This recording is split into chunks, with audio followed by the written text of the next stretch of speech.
Senator Whitehouse. Thank you very much. Thank you all for being here.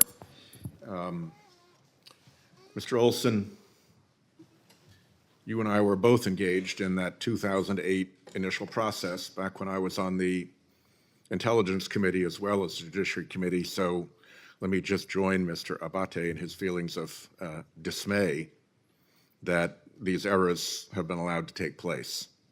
I've been a constant supporter of 702, and it's very frustrating years into the process to have these errors continue. You've mentioned, the panel has mentioned the role of 702 in finding out about atrocities committed by Russia in Ukraine. Can you tell me if that information has yet been shared with the International Criminal Court?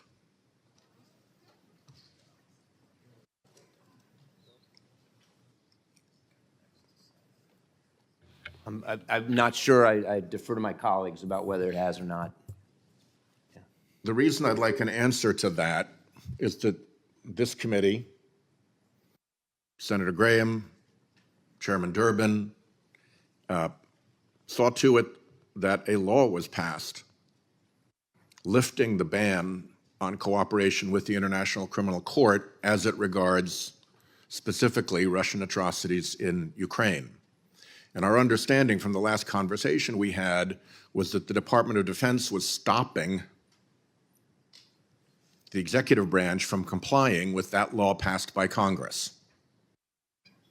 And if that is still the case, then we'd like an answer to that. So can we get an answer to that in a timely fashion for the committee? Yes. It's the law of the country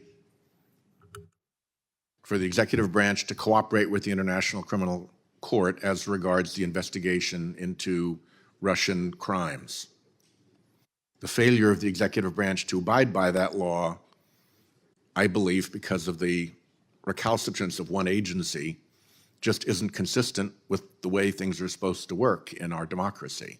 So I hope that we've put an end to that problem or solved it, but if not, we're going to continue to press on that question. Mr. Olson, there are three areas that we've talked about with regards to 702 that are not presently in the 702 statute. One is its use to pursue the international organizations that are responsible for bringing fentanyl into the country and for thousands of American deaths. You are currently using the program to target those organizations, correct?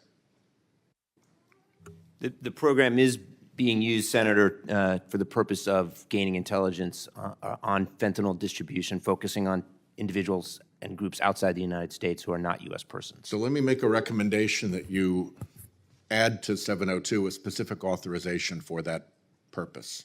I think that would be welcome.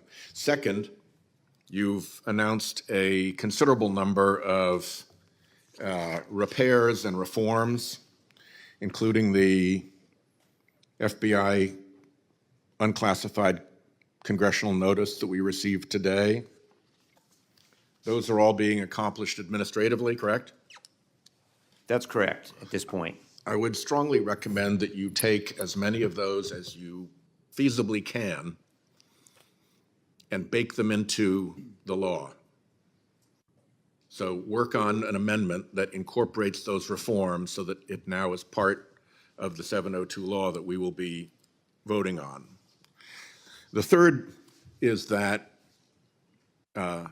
you have mentioned the role of 702 in supporting American victims of foreign intelligence breaches. Very often it's a company that is having information stolen out of it, often by PRC-related entities. And the way you find out about it is that through 702, you pick up the contact with the American company. Now you have the ability to go to the American company and say, hey, you have a problem, and help them defend themselves. Is that an accurate description of the way that transpires? Absolutely, both through direct means as well as cyber means is the way we've seen those types of intrusions occur. Yep. So I would also recommend that you add to 702 specific authority related to the support for American victims. There's no reason that should hide that aspect of the program under a bushel. And once it's part of the program, there's no doubt that that's a legitimate way for the executive branch to proceed. With that, my time is up. I thank you all for your service and yield back to the chairman. Thanks, Senator Whitehouse. Senator Grassley. Mr. Fonzone,